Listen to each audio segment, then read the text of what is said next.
They have been hamstrung, though, by these injuries, right? Yeah. Would you give them a bit of a pass for that? Absolutely. And I give them a pass, but I blame the board because they should have recognised this even with Kai Havertz in the team.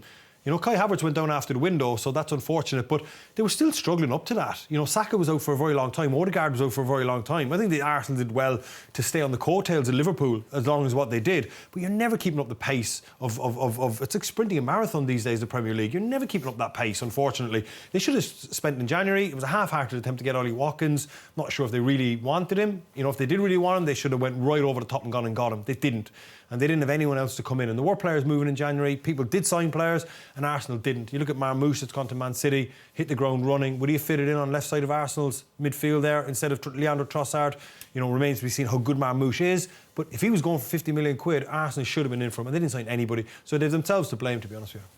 Well, they're not matching Manchester City's wages. I know that if they wanted to try and get him in, Damon makes some valid points there as well. You got to understand, you look at the Arsenal team with the majority of players fit, Saka fit, Jesus fit and Havertz, the argument doesn't become as strong. It's definitely get that number 9. It's just circumstances losing those players. We're looking at now thinking, oh, it was a big mistake. I think Arteta recognised it, tried to get a player in. He said he was disappointed that they couldn't get anyone in, but that they have to be disciplined in the transfer market.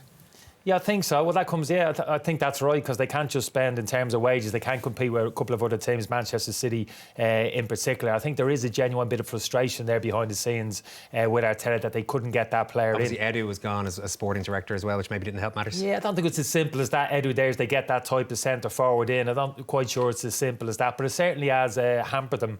Certainly over the past couple of weeks when they've suffered those other injuries. Wouldn't have foreseen Havertz obviously coming out of the team and missing the rest of the season. So a combination of all those things. But if you're too reliant on 3 players, 4 players, right, you're going to lose one of them. You know, Liverpool have been extremely lucky in terms of Salah, but the other ones you can roll. The other 5 of the front 6 for Liverpool. 3 though, Damien, haven't they? They lost 3. No, that's what I'm saying to you. I'm saying that with the exception of Salah, like any one of the front 5 in Liverpool, you've changed and they've done well. They've been able to rest them and roll players in and out.